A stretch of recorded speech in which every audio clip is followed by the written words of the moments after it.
За та бүхэн өдрийн төргий. За энэ маш чухал зээл байгаамаа. Энэ зээлийг дэмжиж байгаа. За энэ зээл маань улсын төсөв өргөн баригдаж байх үед яригдаад энийг энэ богино хугацаанд бас ингээд оруулаад ирж байгаа. Тэр явдалд бас сангийн яамд бас би талархаж байгаа. Сангийн яамныхын энэ дээр ажилласан. За бид нар эх 26 оног боловсролыг дэмжих жил болгосон. Энэ дэмжих зээл болгож байгаагийн учир шалтгаан бол ерөөсөө л энэ дааз ачаал хэтрээд байгаа энэ сургуулиуд 40, 50, 60-аараа суугаад байгаа. Уг нь нормтойгоор 35 хүртэл байдаг.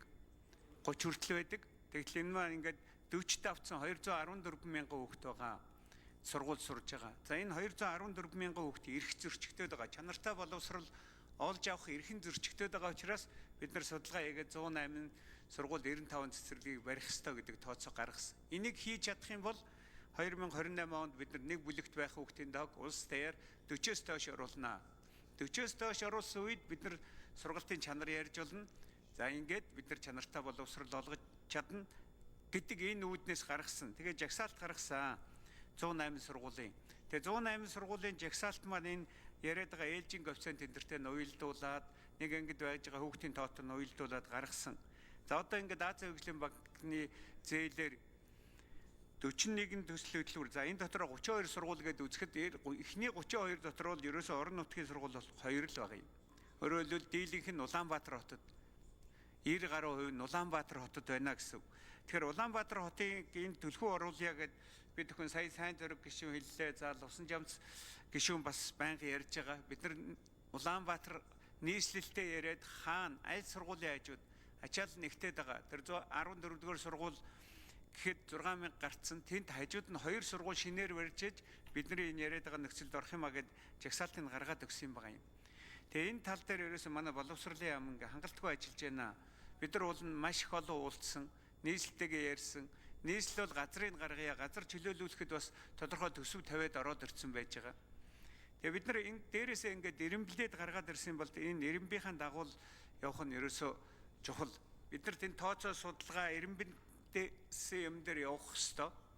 Тэгэхээр энэ тал бол алдагдсан байна. Тэгэхээр энд 17 сургууль яриад байна. Бид нар бол нэг 22 сургуулийг ядаж 32-ийнхоо 22-ыг нийслэлд барья гэдэг саналыг бол өмнө тавиал явсан. Тэгээд одоо яг энэ жагсаалт нь гараад ирэхээр бас ингээд 17 болцсон байна. За энийг нэгдүгээрт хэлэх гэсэн. За хоёрдугаарт бол энэ сургууль баригдана, цэцэрлэг баригдана гэж байгаа бол энэ бэлтгэлээ хэр хангаж байгаа гэдгийг асууя. Өөрөөр хэлбэл газрын чөлөөлүүлэх гэдэг асуудал зураг зуруулсан уу? Сая ариун зай гишүүний яриад байгаа шиг тэр гал тогооноос эхлээд, урлагийн заалнаас эхлээд, спорт заалнаас эхлээд хүүхдийн багтаамжинд тогтсон тэр зураг зуруулсан уу? Техникийн нөхцлүүд, дулаан цахилгааны нөхцлүүдээсээ эхлээд авсан уу? Өшөө нөгөө том асуудал бол багшаа бэлдсэн үү гэдэг асуудал байгаа. Бид нар одоо нийслэл сургуулиуд шинээр баригдлаа. Тэгээ одоо багш маш их дутагдaltaй байгаа. Тэгэхээр энэ багш бэлдэх тал дээр бас хэрэг байж байна. Тэгээд сургууль баригдахад дагаад тоног төхөөрөмж, ширээ сандлын асуудал бас гарч ирдэг. Энэ асуудлууд нь энэ тусж байгаа энэ 41 төсөл хөтөлбөрт тоног төхөөрөмж энэ дэр орж байгаа юу? Мэдээж багшийг бэлдэх асуудал бол тусдаа яригдж байгаа. Тэгэхээр энийг ингээд бид зорьсон зорилготой юм төрнө гэхээс ш тэр аймагуудаар орон нутгуудаар ингээд барих. Энд бол улсын төсөвт бол нэлээд бас сайн суусан байгаа. Энэ үргэлжилж баригдах төсөл хөтөлбөрүүд. За ийм асуултуудыг асууя. Тэгээд нэмэлт тодорхой. Бочрол дарга хариулъя. 4-р микрофон. За гишүүний асуултанд хариулъя. Бочрол боловсролын яам.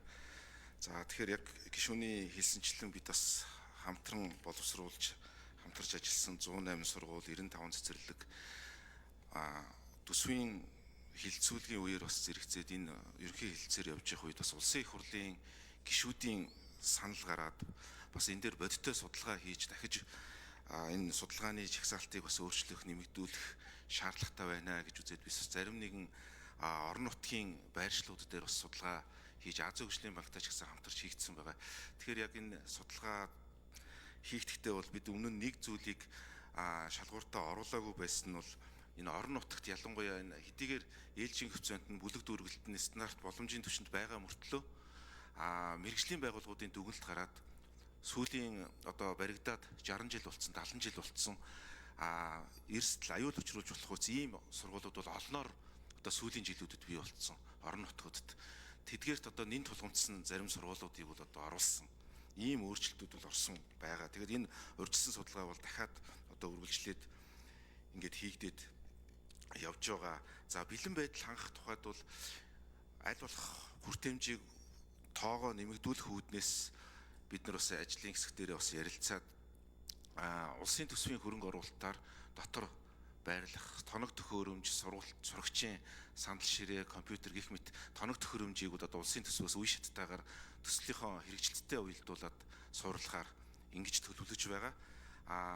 Багшийн тухайд бол одоо бидний одоогийн нөхцөлд бол хөдөлмөрийн зах зээл дээр 20,000 гаруй багш боловсролын салбараас өөр одоо салбарт одоо ажиллаж байгаа. Тэгэхээр эдгээр багш нарынхаа эргэж мэрэгжлийнхаа ажлыг хийх энэ боломж олцоо хөшүүргүүдийг бий болох үе шаттайгаар одоо хэрэгжилтийг анх. За мөн түүнчлэн боловсролын зээлийн сангийн дэмжлэгтэйгээр одоо суралцж байгаа жил болгон 4,000 одоо нийтдээ 4,000 одоо сурагчид оюутнууд багш мэрэгчлэр одоо төгсөж одоо хатуу бас нэлээд гэрээ хийсэн байгаа. Хатуу гэрээ гэдэг нь багш мэрэгчлэрээ ажиллах.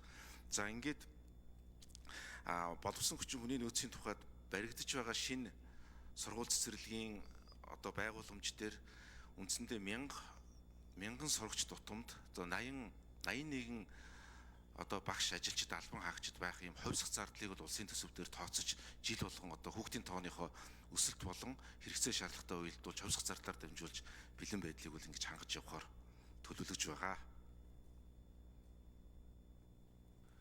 Гал удрах гишүүн тодруулна. За тэгээд бид нар ингээд яриад яваад байдаг зүйлүүд мал ингээд яригадаад яваад байна. Одоо 26 он боловсролыг дэмжих жил гарахад нэг 7 хоног үлдсэн байна. Тэгээд одоо бид нар яг энэ дээр уг нь том ажлын хэсэг гаргаад энэ хүртээмжийн дэд ажлын хэсэг гаргаад бас эднэрийг бид нар нэлээд олон ярьсан. Тэгээд энэ асуудлууд маань үнэхээр ингээд зогсон байдалтай байна. Та бүхэн одоо энэ яг боловсролын жилдээ уялдуулаад энэ хүртээмжийн ажлын хэсэг хэр ажиллаж байна? Ямар зорилтууд юунуудаа тавив? Төлөвлөлт цаашаа хэр яригдж байна. За энэ ажлын хэсгүүд ингээ хорлохгүй болчиход байна шүү дээ. Тэгээ энэ тал дээр нэг бас нэг мэдээлэл өгөөч гэж хүсэж байна. Тэгээд цаашдаа энэ ингээ хамтраад ажиллаад нийслэлтэйгээ сайн хамтарч ажиллаж нийслэлийн гаргаж ирж байгаа түрүү газрын асуудал хүндрэлтэй биш газрын асуудлуудад нийслэл шийддэг энэ юм дээр ингээд хамтраад яам явах сангийн яам бас их дэмжиж байгаа. Тэгэхээр энэ гурван тал дээр сайн ажиллах шаардлагатай байна. Тэгээд боловсрол санал хэллээ. Ган зөргийн лувсан жамц гишүүн асуулт асууна. Өдрийн мэнд хүргье. Зарчмын үед энэ Азийн хөгжлийн банкны зээлийг бол дэмжиж байна. Улсын төсвөөрөө болохоор зам бариад идэг. Тэгээ сургууль цэцэрлэг барих болохоор мөнгө гуугаа явцдаг, зээлээд явцдаг. Одоо аргаа батсан л арга юм болоо да гэхдээ тэгээд авахаас өөр аргагүй болох ба. Тэгээ хотолтын инженерийн хувьд, архитектор хүний хувьд энэ боловсролын яамны ажлыг ямагт дэмжиж ажиллаж байгаа. Гэхдээ 9 сард эдийн засгийн байнгын орон дээр энийг хэлэлцэж байхдаас хэлсэн. Хуваарлалт нь шог байна.